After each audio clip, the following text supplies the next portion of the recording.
Mark Randall never thought he'd wake up to find armed men trespassing on his land, claiming to reclaim his property.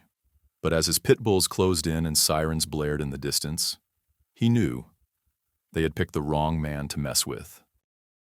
Mark Randall had always wanted a place of his own, far from the chaos of the city, away from the rigid rules of suburban communities, and most importantly, without anyone telling him how to live his life. After years of serving in the military, he had seen enough of people trying to exert control over others. When he retired, he used his savings to buy a spacious 12-acre property in rural Texas, complete with a sturdy house, a reinforced perimeter fence, and enough open space for the only companions he truly trusted, his 6 pit bulls. His dogs were not just pets.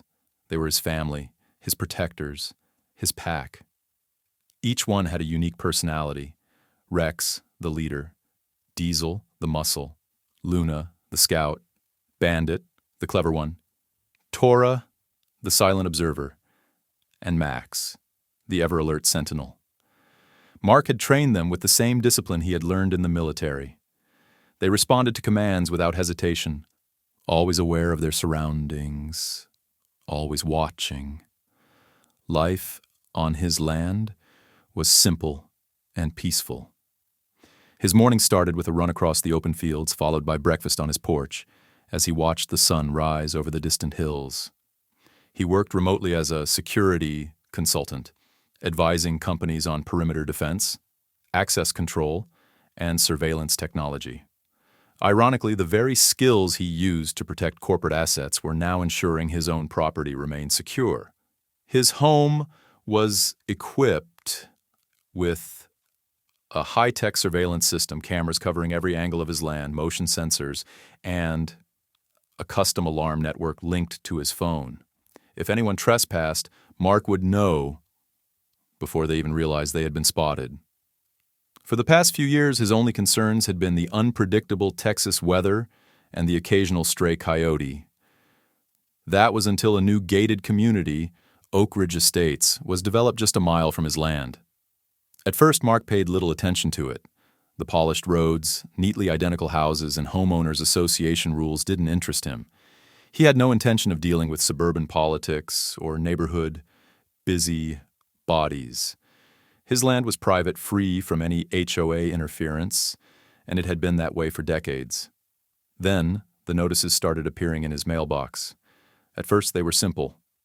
Polite but firm letters from the Oak Ridge Homeowners Association, reminding him of community standards and suggesting he align his property with the aesthetic and safety values of the area. Mark had laughed at the absurdity. He wasn't part of their HOA. His land had never been part of any community development. If anything, the HOA had built its subdivision near him, not the other way around. He tossed the letters into the trash without a second thought. But then the drive-bys began. He started noticing unfamiliar SUVs slowly cruising past his front gate, their tinted windows concealing whoever was inside. At first, he chalked it up to nosy suburbanites, curious about the rugged property near their perfectly manicured streets. But the vehicles returned, appearing at odd hours. Sometimes he'd catch a glimpse of someone inside, holding a phone up, taking pictures of his home, his fence, his dogs. One morning, as he stepped out onto his porch with a fresh cup of coffee, he found a bright yellow notice pinned to his front gate. It was an official-looking document, stamped with the HOA's logo, demanding compliance with residential zoning laws, threatening fines, and warning of legal action if unauthorized structures and animals were not removed. Mark chuckled. Legal action? Over what? His house was fully permitted, and his land was far outside their jurisdiction. He had never signed any agreement with the HOA. They had no power here. Still, he decided to be cautious. He pulled up the county land records just to confirm what he already knew. His property had never been part of Oak Ridge Estates, nor any HOA before them. Whatever they were trying to pull, they had no legal ground. That evening, he installed additional cameras near the front gate. If they wanted to keep snooping, at least he would have them on record. But things only escalated from there. One night, his dogs woke him up with deep, guttural growls. They were on high alert, pacing near the front door, ears twitching.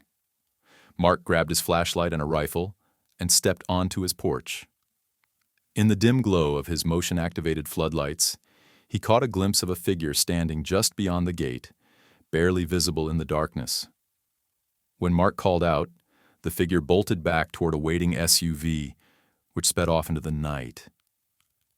Something wasn't right. This was no longer just nosy neighbors or passive-aggressive HOA letters. Someone was watching him. Someone was testing the waters. Mark stood there for a long moment, the cold night air biting at his skin. His dogs, still tense, stood beside him, their eyes locked on the empty road where the SUV had disappeared. Something told him this was only the beginning. The next morning, Mark was already awake before the sun had fully risen, sipping coffee on his porch while his dogs roamed the property. The events of the previous night still lingered in his mind. Someone had been at his gate, watching, lurking. It wasn't just the usual nosy neighbor behavior anymore. This was different, calculated. His instincts told him to expect something soon, and they were rarely wrong. By mid-morning, his prediction came true. A black SUV with dark-tinted windows rolled up to his front gate, coming to a slow, deliberate stop. Unlike the previous cars that had passed by with curiosity, this one had an air of authority, a manufactured sense of power. Two men stepped out, both wearing matching navy blue uniforms with HOA enforcement stitched across their chest in blocky white letters. A third man remained in the driver's seat, watching through the side mirror. Mark set down his coffee and approached the gate, his posture relaxed, but eyes sharp. His dogs immediately tensed, their ears perking up as they watched the strangers. He didn't need to command them. They sensed something was off. The taller of the two men, a broad-shouldered figure with a square jaw and neatly trimmed hair, took a step forward and pulled out a badge-like emblem, holding it up as if he were a law enforcement officer. "Good morning, sir," he said, his voice carrying the smooth confidence of someone used to barking orders. "I'm Officer Tate, and this is Officer Delgado. We're with the Oak Ridge Homeowners Association Enforcement Division. We're here regarding a compliance issue with your property." Mark arched an eyebrow, glancing at the so-called badge. It was cheap plastic, the kind you'd get printed for a convention or as a novelty item. But the way they carried themselves, with rigid postures and rehearsed authority, told him they expected to be taken seriously. "Compliance issue?" Mark repeated, crossing his arms. "I'm not part of your HOA." Tate offered a tight-lipped smile, the kind that masked irritation. "I understand why you might think that, Mr. Randall, but your property falls within the Oak Ridge Estates zoning expansion. As such, you're subject to our oversight." Mark barely resisted the urge to laugh. "Zoning expansion?" He let out a short breath. "That's funny because county records say otherwise. You guys should really check your facts before coming onto private property with this nonsense." Delgado, the second officer, cleared his throat and unfolded a stack of papers. "We have official documentation here stating that your property is being reviewed for community standard violations, including unauthorized structures, non-compliant fencing, and the presence of unregistered dangerous animals." Mark's jaw tightened at that last part. "Unregistered dangerous animals?" he repeated, glancing down at his pit bulls who were standing completely still, watching the men with quiet intensity. "You mean my dogs? The ones on my private, fenced property?" Tate nodded, as if it were the most reasonable thing in the world. "Yes, sir. Under HOA regulations, Certain breeds, particularly large guard dogs, require special approval from the board. Failure to comply may result in removal of said animals. Mark's blood ran cold, but he kept his face unreadable. This wasn't just a pushy HOA trying to extend its reach. This was a direct threat. He took a slow breath, feeling the weight of years of training settle into his bones. These men were not real law enforcement. They had no actual authority, and they sure as hell had no right to tell him what he could and couldn't do on his own land. He leaned slightly forward, lowering his voice. "You listen to me very carefully," he said, his tone calm but firm. "If I ever see you near my property again, talking about removing my dogs, I guarantee you won't like what happens next." Tate's smug confidence faltered for a brief second before he plastered his professional mask back on. "Sir, there's no need for hostility. We're just here to enforce the rules." "The rules?" Mark scoffed. "The only rules that apply to me are Texas state law and county regulations, not your little HOA fantasy. Now, unless you have an actual legal warrant," he jabbed a finger toward the road, "get off my land." There was a tense pause. Then Tate clicked his tongue, giving Delgado a look. "Very well," he said, tucking away his fake badge. "We'll be in touch." The two men turned and walked back to the SUV, their retreat deliberate, controlled. As they drove off, Mark stood at the gate for a long moment, watching them disappear down the road. Something told him this wasn't over. 3 days had passed since the so-called HOA officers had shown up at Mark's gate, but he hadn't let his guard down. If anything, their veiled threats about his property and his dogs had only heightened his awareness. He had reinforced his perimeter, installed additional motion sensors near the fence line, and reviewed every second of security footage from the past few nights. His instincts told him something was coming. And then, it did. At 6:15 a.m., long before most people in the neighborhood would even be awake, Mark was jolted out of sleep by a furious wave of barking from his dogs. Not the usual morning alert, but a deep, primal alarm. The kind that meant someone was on his land. Throwing on a pair of boots and grabbing his rifle, he rushed onto his porch just as his security floodlights kicked in. What he saw made his blood boil. A large flatbed truck and 2 black SUVs were parked inside his property. His front gate had been forced open, the chain cut clean through. At least 6 men were moving quickly, unloading tools, dragging equipment across his yard.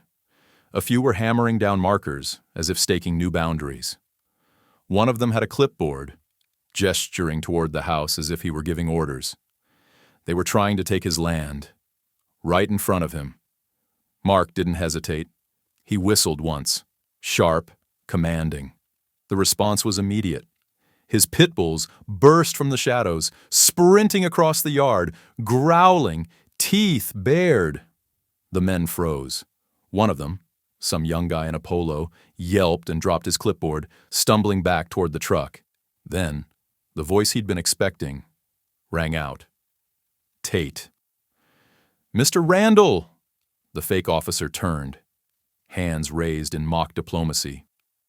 "No need for hostility. We're just beginning the relocation process." Mark stepped off the porch, his boots crunching against the gravel. His rifle was slung over his shoulder, but his presence alone was enough to make them nervous. "The what?" Mark said, his voice dangerously low. "The rezoning transition," Tate said smoothly, motioning to the men, who had now stopped working. "Your property has been officially integrated into the Oak Ridge Estates District. The HOA is legally reclaiming the land in accordance with..." "The hell you are?" Tate barely got another word in before Mark closed the distance between them in a few quick strides. "You broke onto my land. You damaged my property. You think you can just show up and start tearing down my fence?" Mark's voice wasn't loud, but it didn't need to be. It was the voice of a man who had spent years issuing commands that people obeyed. Tate hesitated for just a fraction of a second, but it was enough. His bravado cracked. "This is illegal reclamation," he insisted, trying to regain his composure. "You had a final warning notice delivered 3 days ago." "I never received any notice," Mark shot back, "because I'm not part of your HOA." Tate clenched his jaw, then turned toward the man holding the clipboard. "Delgado, show him the paperwork." The man fumbled with the papers, but before he could hand them over, Mark's eyes locked onto the text. Even from a few feet away, he could already see the inconsistencies. The address was listed incorrectly. The signatures were printed, not signed. The document wasn't issued by any legal authority. It was a complete fraud. Mark exhaled through his nose, shaking his head. They weren't just trespassers. They were running a scam. "You've got about 10 seconds to pack up and get the hell off my land," he said, taking another step forward. Tate smirked, but it was a forced one. "Or what?" Mark didn't have to answer, because at that moment, his pit bulls took another step forward, too, closing the distance, muscle tense, waiting. The shift in atmosphere was immediate. Tate's confidence wavered. His men exchanged uncertain glances. The situation had changed. For the first time, they realized just how badly they had miscalculated. Tate's smirk faltered as he glanced at the 6 pit bulls, now positioned in a tight, controlled formation, their muscles coiled like springs. Their low, guttural growls vibrated through the air, and the men surrounding the truck began shifting uneasily.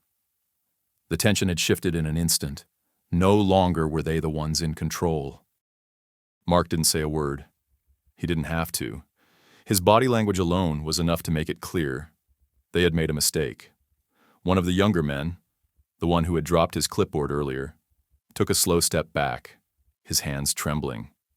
"Tate, maybe we should—" "Hold your ground," Tate snapped, but even his voice lacked its earlier bravado. Mark tilted his head slightly, and with one quick whistle, the pit bulls reacted. In perfect unison, they moved forward, closing the gap, their expressions dark and focused.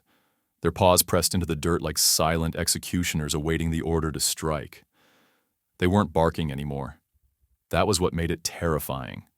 They were waiting, watching, calculating. One of the men, Delgado, the so-called enforcer, panicked. He turned, making a break for the SUV, but before he could reach the door, Bandit was there, cutting him off. The dog's presence alone sent the man stumbling backward, onto the ground, arms raised in surrender. "Call them off," Tate demanded, trying to keep his composure. Mark finally spoke. "You don't give orders here." Tate gritted his teeth, his eyes darting between the dogs and Mark. "You're making a big mistake, Randall. You think a couple of animals are going to scare us? We're backed by what? A fake HOA? A stack of phony documents?" Mark took a step closer. "Let me tell you something, Tate. My dogs listen to me. You? Not so much." Tate opened his mouth, but before he could respond, the distant sound of sirens cut through the air. Mark's smirk was the only warning he gave. "And it looks like you just ran out of time." The sirens grew louder, their piercing wail slicing through the morning air like a blade. The men in the yard froze, their false bravado crumbling as the reality of the situation dawned on them. They weren't just dealing with an angry homeowner anymore. They were about to have real law enforcement breathing down their necks. Mark stood his ground, his expression unreadable, while his pit bulls remained perfectly still, their sharp eyes fixed on the intruders. Not attacking, not retreating, just waiting. Tate turned sharply toward his men. "Get in the trucks, now!" but it was too late. A black and white sheriff's vehicle rounded the bend in the road, its red and blue lights strobing across the yard. Another patrol car followed.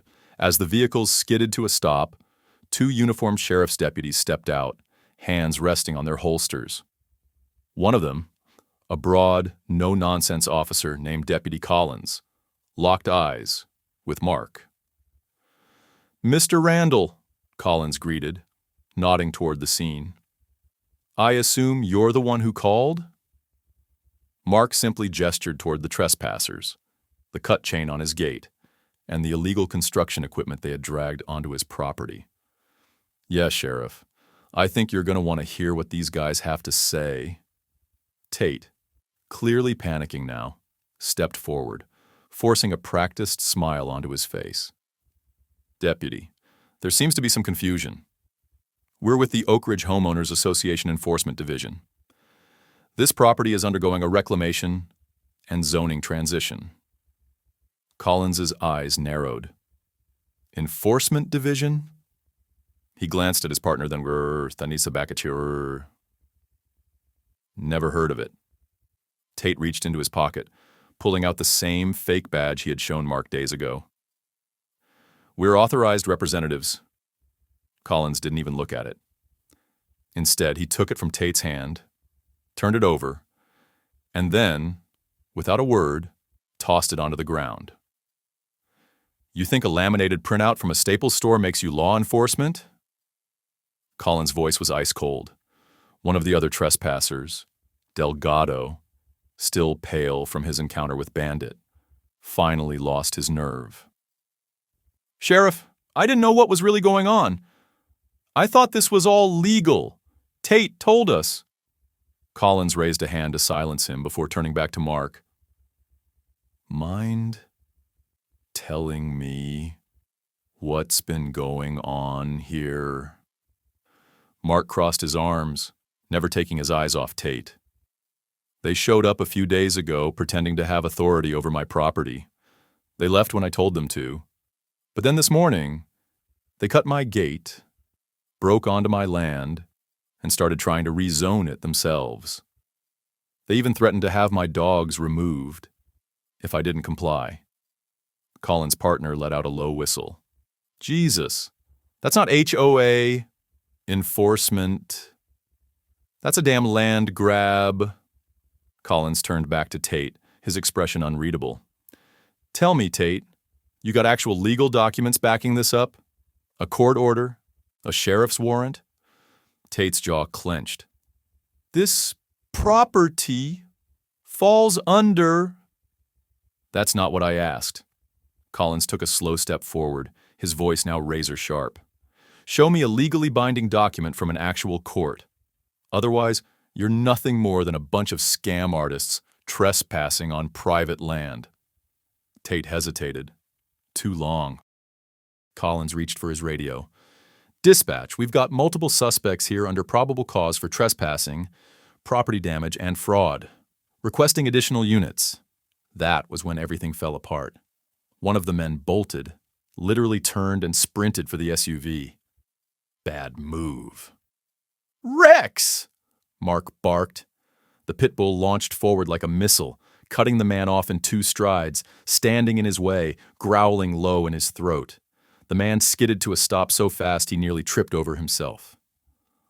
Another officer had already drawn his taser. "Down on the ground! Now!" The remaining men slowly raised their hands, realizing they were trapped. Collins turned back to Tate, who was visibly sweating now. "I suggest you follow your friend's example and put your hands where I can see them." For the first time that morning, Tate had nothing to say. The aftermath of the confrontation played out exactly as Mark had expected. The moment the additional sheriff units arrived, the fake HOA enforcers were thoroughly searched, handcuffed, and lined up against the side of their truck. Tate, his smug arrogance now replaced by cold, hard fear, refused to meet Mark's eyes. Deputy Collins wasted no time rifling through the so-called HOA paperwork. scanning the documents that Tate had claimed were legally binding. It didn't take long for the truth to come crashing down. "This is a joke," Collins muttered, shaking his head as he flipped through the stack of forged property claims, bogus zoning permits, and fabricated homeowner agreements. He held up one sheet to the sunlight. "You seriously thought a photocopied letterhead with a fake judge's signature would hold up in court?" Tate's lips pressed into a thin line, but the sweat beading on his forehead betrayed his composure. Mark, arms crossed, let out a slow breath.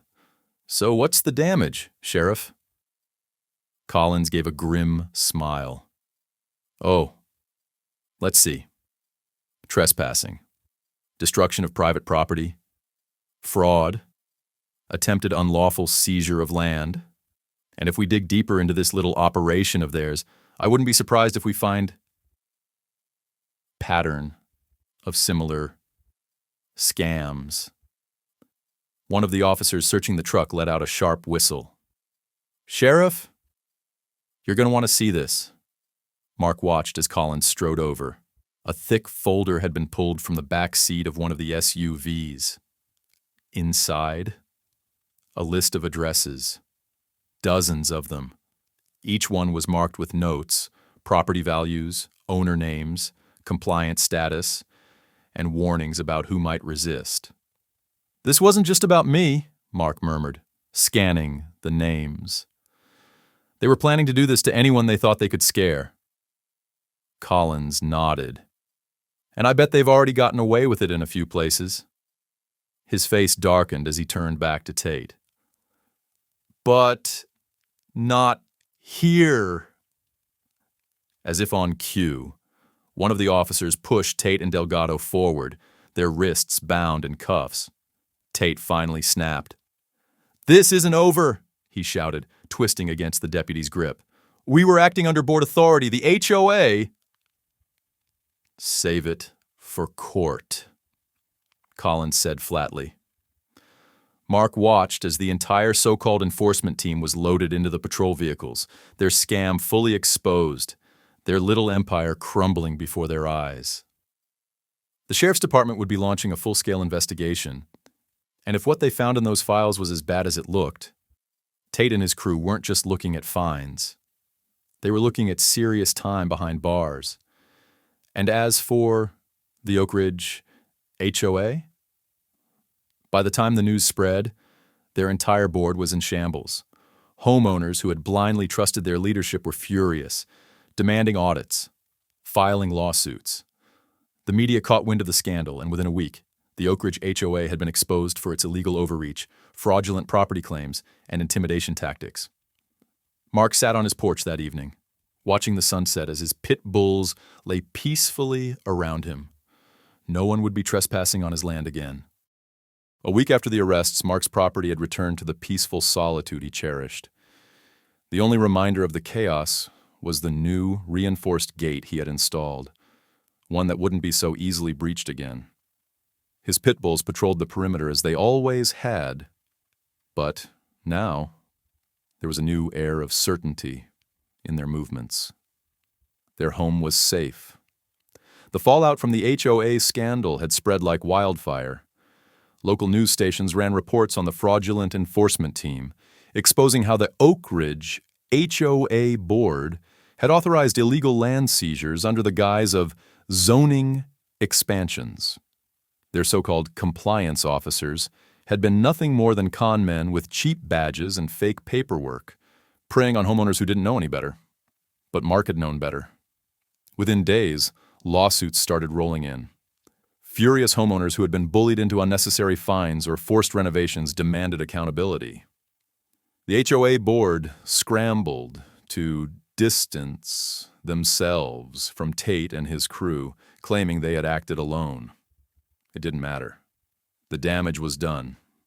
The board was dissolved and a full investigation was underway. One afternoon, as Mark sipped his coffee on the porch, Deputy Collins pulled up in his cruiser. "Figured I'd stop by," Collins said, stepping out. "Got some good news. The DA's office is slapping Tate and his crew with multiple felony charges. Fraud, trespassing, property destruction. You name it. They're looking at serious time. Mark nodded, a satisfied smirk tugging at his lips. Guess they won't be knocking on anyone else's gates anytime soon. Collins chuckled. Nope. And as for the HOA, that place is a mess. Turns out half the board members were in on the scam. They were signing off on these fake compliance orders and splitting the profits. Mark shook his head, unsurprised. Power-hungry bureaucrats always found ways to exploit people. This time, however, they'd picked the wrong homeowner to mess with. Before Collins left, he gave Mark a firm nod. Not gonna lie, Randall. You handled this better than most would have. Mark chuckled, glancing down at his 6 pit bulls who sat patiently at his feet. I had some help. The deputy grinned. Damn right you did. As the cruiser drove away, Mark leaned back, watching the sky turn shades of gold and crimson. His land was his own, and no phony enforcers or HOA thugs would ever take that from him. Some battles didn't need fists or weapons, just the will to stand your ground. And maybe a well-trained army of pit bulls.